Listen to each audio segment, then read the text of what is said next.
Jane Farnham of Great British Speakers, and I'm here today chatting with the amazing domestic violence speaker and campaigner, Natasha Saunders. Natasha, so lovely to have you here on the podcast. Thanks for joining us.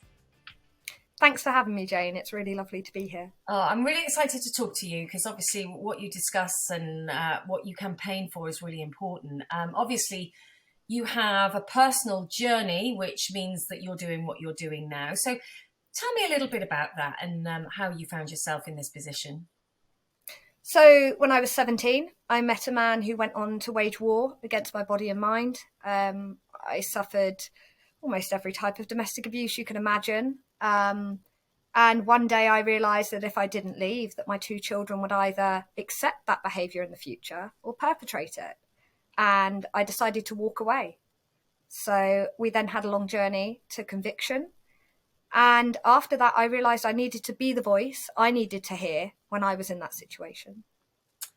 Well, that in itself deserves a medal. I think it's about, I separated with my husband a while ago, and I think for me, it was mainly about knots. I think things are cyclical, and it's not letting history repeat itself. And I think it's a really brave journey for any woman to be able to kind of, step into the unknown, even if there aren't any huge issues that you experience. So, I don't mean to sound patronising, but that in itself, deserves a medal, and for what you did, and to have the bravery after suffering such abuse psychologically and physically is just another level altogether.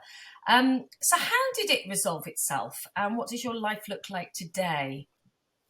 So I walked away with 2 kids and 2 carrier bags in January 2015. I then had a minor stroke through stress. Wow. 5 weeks after I met a man who I thought, this poor guy, he's got a woman who's just got a council flat she can't furnish, 2 very emotionally damaged children, an ex-husband who is being investigated for rape, and now she's had a minor stroke and lost the use of her right side. And it's a bit of a fairy tale love story, really, because he stayed with me and we moved to Nottingham and we never looked back. We've got a son together. He's legally adopted, my oldest 2 children. My ex is in prison. And I guess I want to show my children that you can stand up and you can change the world. We live in the most beautiful house in the countryside now. And my story isn't just about abuse. It's about, it's not the trauma Olympics. It doesn't matter what you've been through, whether, I have one of the most common things is people will say, oh, well, I've not been raped, or I've not been through what you've been through. And I'm like, it's not a competition. If you've lived through personal hell, and it doesn't have to be abuse, it can be bereavement, it can be addiction, it can be so many different things. If you've lived through that and you either don't know if there's a way out, or you've lived through it and you look back and say, hey, I'm stronger than I knew.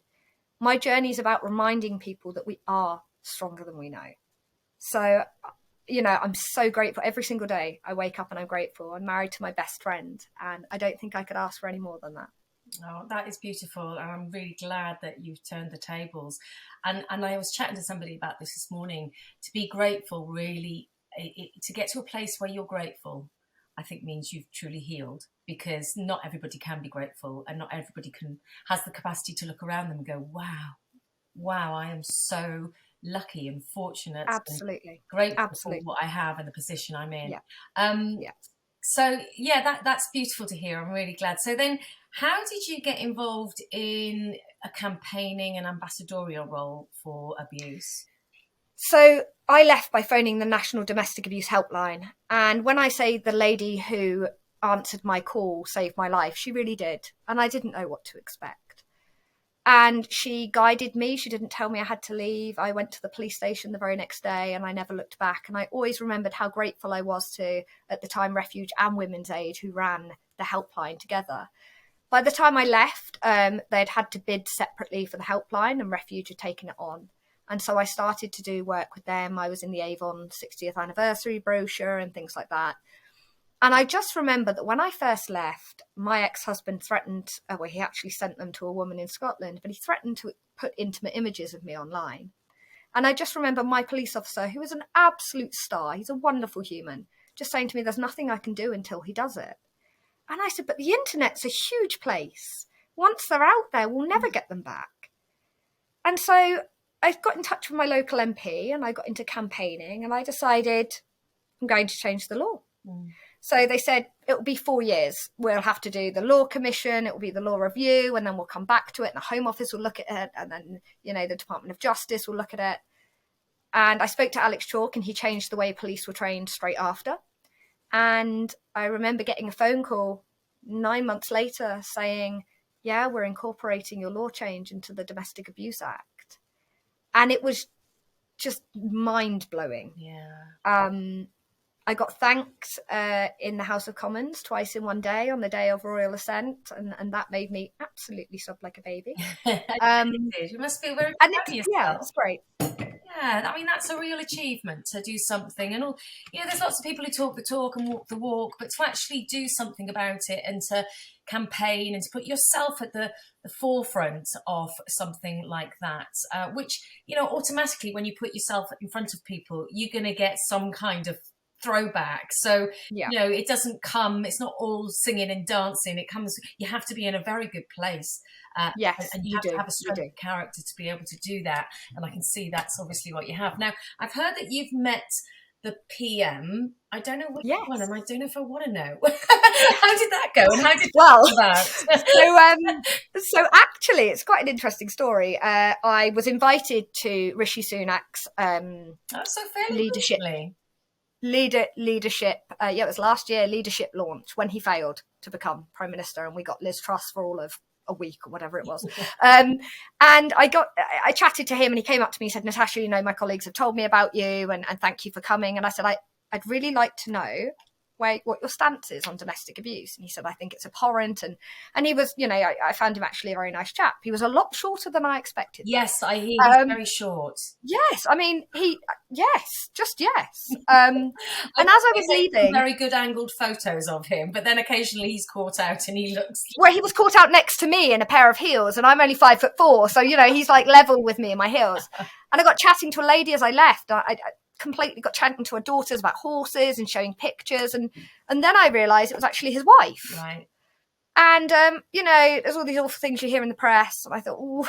And she said to me, Natasha, you know, it's quite exceptional what you do, and you should be very proud of yourself, and I'd like to keep in touch with you. And I thought, of course you would. We're at your husband's leadership bid. You're going to be lovely, lovely, lovely. And she did. And she messaged me, and she put me in touch with a couple of baronesses, and she said these people can guide you in different ways if you want to go into a political career. And it made me feel quite valued. The same as when I met our now Queen. She was lovely, and she said the loveliest thing to me anybody's ever said, which was, Natasha, you have an ability to bring a light from darkness, and you share that light with people, and you leave them with a little piece of it each time you share your story, and then they can go on and share that light to other people. And that was probably the moment that I took a deep breath and said, wow, what I do makes a change. So yeah, I received a letter from the Prime Minister in January thanking me for my contribution to the field of domestic abuse and the fight against it. And that was quite humbling, because I did almost delete it because I thought it was a circular. So it's lucky I didn't. No. So is politics calling? Perhaps. I'm actually up for local election today by accident. Too. Snap. Okay, so yay! I'm just a paper candidate because I just did not have time, but I am going to go to the count tomorrow. But I've been having a recurring dream that a Cocker Spaniel wins the election, and then they say, well, and then they say it's a Cocker Spaniel, and then they say, well, you've got 2 votes, now you've got to do it. So it's a little, but I think when my kids are a little bit older, politics will be calling. Yeah. I think we need people with lived experience. Absolutely. People who've been through family court, criminal court, you know, the benefit system, worked hard, self-employed and employed. You know, we need somebody who really has been out in the world and understands what it's like, you know, not somebody who's a career politician of a line of politicians. And I think we have far too many of those in politics these days. I mean, I don't really see many on the circuit who have any idea of about the economy. So we shouldn't really get into politics. We shouldn't get into this because this will run into hours, won't it? But yeah, we can set the world to rights about that. Exactly. And well, good on you. Kudos. So in terms of working with men and women who've been through domestic abuse, because obviously it works both ways, it's not just females experiencing this, have you been involved in a situation where you've made a real difference to the outcome, or are you that involved on the front line? So I don't do frontline stuff day to day. So my organisation, Survive, Rise, Thrive, isn't quite about that because I get too attached. I'll have everybody living in my house and my garage, but I regularly have people message me on social media. I've had women say, "You've saved my life," and I'm like, "No, you saved your own life. You just heard my story when you needed to." I've had police officers that I've trained come to me and say, I secured my first rape conviction because I investigated it in the way that you taught us, or, my work with the police is something that I'm extremely proud of, and I'm in touch with many of my police officers, which mean the absolute world to me. So I think, it was when I spoke to the chief constable for my area, which is West Mercia, and she said, "Oh gosh, the commissioner speaks really highly of you," because she used to work with him at the Met. And I thought, oh my gosh, she knew who I was, So I think my work really does. I've trained 6,000 officers through the Metropolitan Police now, which is as many as West Mercia has. And I did remind the chief constable of that. But it is a really crazy feeling to go from somebody who felt like you didn't matter, and if you woke up it didn't matter, to know that there are 6,000 police officers on the streets of London who have listened to my talk and who have been taught for 2 days by me and understand the complexities around domestic abuse and the challenges facing all different genders and communities. So tell me about your talks. Tell me a little bit about how they pan out, and also which organisations are taking it serious, and also whilst you're talking about, that side of things, which companies are hiring you and who are their audiences? Just tell us a little bit more about your speaking in general. It's been really interesting, actually, because I started off doing sort of journalistic things and a bit of live TV, live radio. And then I got asked to do one talk at the Metropolitan Police. And I got a phone call straight after going, literally, "We need you," every single time. So I've done it every single time. So we've been going 2 years this May. That was structured about, I began with my story of domestic abuse, and then I developed it into actually hurt people can't help people. And if we don't support corporate well-being, corporate mental health, openness, the ability to trust your frontline leaders, if we don't teach that and create that atmosphere, it doesn't matter. Things will fall through the cracks, whether it's mental health, whether it's domestic abuse. I've helped quite a few financial companies build domestic abuse strategies after my talks. I've recently trained all of the Portcullis House and government employees who are sort of based on the ground in Westminster, aren't affiliated quite to an MP, but they are, so I've given them advice on my journey. It starts off, it is quite deep. Some of the things that happen to me are shocking. They can cause tears. But at the end of the day, those are the things that resound with people, because having somebody like me in front of them and saying, you know what, if you listen to this and you take it away and you utilize it, you create more people in society like me, and society becomes safer for our children and our children's children. And when we respect each other, things go well. So for me, I think the Met Police are taking it very seriously. West Yorkshire Police, I've worked with them, they're taking it seriously. West Mercia Police are now, working with me on their he for she strategies. I think, and I also think government offices, I've done MP office training as well for them, because they have people who will come in and just go, I don't know what to do and where should I go? And it's not so much, it's all about terminology. It's if the police officer walks in and says, we've had a call about domestic violence, and the person hasn't been physically hit, immediately that diminishes their belief in what's happening to them. They're being told they're crazy. So I train officers, go in, use the term domestic abuse, because then that's a coverall and you can go from there. And those are the little, those sort of intersectionalities, those nuances that I can teach and I can share. So it's about adapting my talks to, am I delivering it to somebody as a motivational talk, or are we delivering it as a training tool and a model that we can share? So yeah, it's varied, I guess. So you can adapt according to what the requirements are. Yeah, absolutely. That's good to know. So on a day-to-day level, how can the everyday person play a role? I mean, sometimes you have you might think that somebody's at the end of an abuse, and it might not be physical, but it could be psychological. How can we play a part? What can we do day to day? And also within an organisation, what can we do? Yeah. Because it's all very well just to say, be kind. It's... Yeah, it doesn't work like that, though, does it? And I always say to police officers, you cannot walk into a room and look at somebody and go, "Are you being abused?" Yeah. It just does not work like that. I think it's about knowing where to signpost. I always say to anybody, you don't have to be the experts. You just have to know where the experts are. So on my website, I developed the world's first domestic abuse directory because I was having people contact me from South America and Europe and I don't know where to go or what should I do. And so I developed this tool that they could use. And I think it's about knowing where to send people when they need help. And it's about knowing that language to use. And one of the things we never tell victims, especially when it's psychological, I was gaslighted a lot.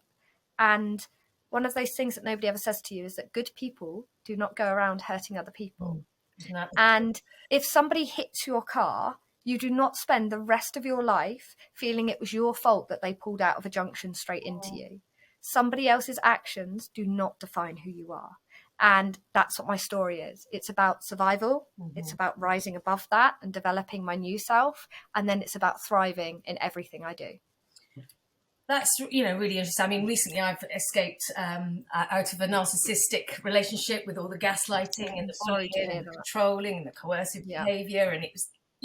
And it's taken me a long time to kind of heal from that. And that was something relatively short-lived.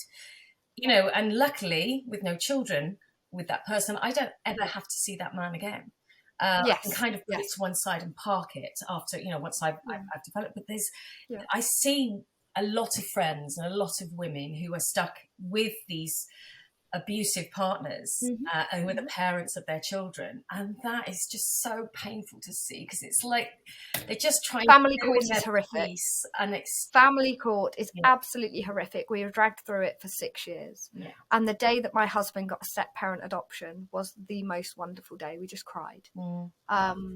It's actually 5 years today since my ex-husband was sentenced to 12 years for rape, and it seems like a lifetime ago.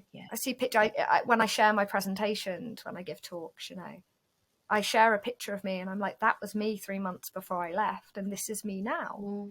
And people stare at that photo, and it really, you'll have people after the talk keep coming up to you going, that photo, I don't know, and it's just a photo of me. It's just a selfie, and it doesn't.